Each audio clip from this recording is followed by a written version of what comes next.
Hi hello नमस्कार मंडळी, मी साधना गामिनी क्रिएशनमध्ये पुन्हा एकदा तुमच्या सगळ्यांचं मनपूर्वक स्वागत करते माझ्या यूट्यूब चॅनलवर. तर आता मी उन्हाळी मध्ये आईकडे आलेली होती माहेरी, आणि आता माहेरी 2-3 दिवस राहून मी माझ्या बहिणीच्या घरी चाललेली आडगावला. नाशिकमध्येच आडगाव आहे, तिथे माझी मोठी बहीण राहते. तर तिने पण बोलवलेलं होतं, म्हटलं चला आता तिच्याकडे पण जाऊन या, कारण की परत घरी गेल्यावर मुलांची स्कूल चालू झाल्यावर जायला नाही भेटत. तर म्हटलं चला जाऊन येऊ.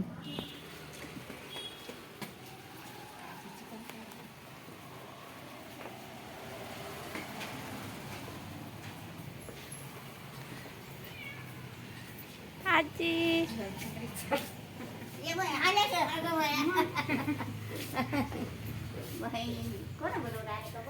नाही बसने आलो ना. उन्हाचं ना लय ऊन लागत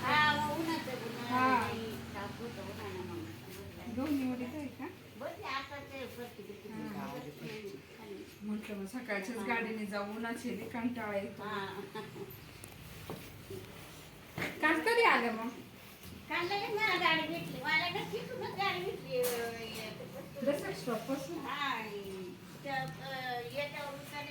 तर आता आम्ही घरात आलेलो आहे, आणि इथे घरी दिदी पोळ्या करते, आणि इथे तिची मैत्रीण पण बसलेली आहे. नीलम नाव आहे तिचं. ती वडोदऱ्यावरून आलेली आहे. तिचे पण शेवटच्या वर्षाचे पेपर राहिलेले होते, तर तिला मग ती इकडे आलेली आहे पेपर द्यायला. यांच्याकडेच राहते बहिणीकडे, कारण की तिचं इथं कोणी रिलेशनमध्ये पण राहत नाही ना, त्याच्यामुळे ती इथे आलेली होती. आणि आता बहीणवरती कपडे धुवत होती, तिला माहिती नव्हतं की मी आलेली आहे. तर तिने नंतर येऊन बघितलं, तर तिला पण बरं वाटलं मी आले म्हणून. तर आता आमची जेवणं वगैरे झालेले आहे, आणि मला जायचं होतं डीमार्टला. मुलांची काही खरेदी करायची होती, पॅन्टी वगैरे घ्यायच्या होत्या मुलाला फुल पॅन्टी, आणि काही टी शर्ट पण घ्यायचे होते. तर म्हटलं चला मग थोडीशी खरेदी पण करूया, कारण की मी वर्षालाच आहे नव्हतं डीमार्टमध्ये बहिणीकडे आल्यावर. मागच्या वर्षी आले होतं, तर ह्याच वर्षी, कारण की आमचं कुठेच सासरी गेल्यावर कुठेच जाणं होत नाही. तर इथे डीमार्टमध्ये व्हिडिओ काढणं अलाउड नाही आहे, पण मी थोडा लपून काढलेला आहे व्हिडिओ. आणि हा माझ्या बहिणीचा मुलगा आहे सार्थक, तो इथेच कामाला आहे डीमार्टला. त्याला पहिले आम्ही भेटलो, आणि मग नंतर खरेदी करायला गेलो. तर ती शर्ट बघत होतो, शर्ट पॅन्ट, आणि हे शर्ट घेतलेले होते, ट्राय करायचे होते. राणीकेतला म्हटलं चेंजिंग रूममध्ये जा, तर पण तिथे पण नंबर लागलेला होता.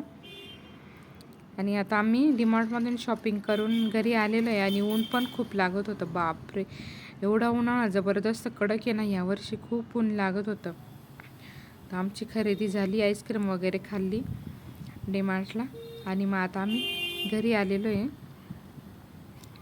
आणि इथे संध्याकाळी ना सार्थकने आईस्क्रीम आणलेली होती. आईस्क्रीम कोण आणलेला होता, आम्ही मस्त जेवण झाल्यावर गच्चीवर सगळेजण बसलो आणि आईस्क्रीम खात होतो. थोडासा म्हणजे रात्र असल्यामुळे तुम्हाला व्हिडिओ क्लिअर दिसू शकत नाही, त्याच्यामुळे तुम्ही समजून घेऊ शकता.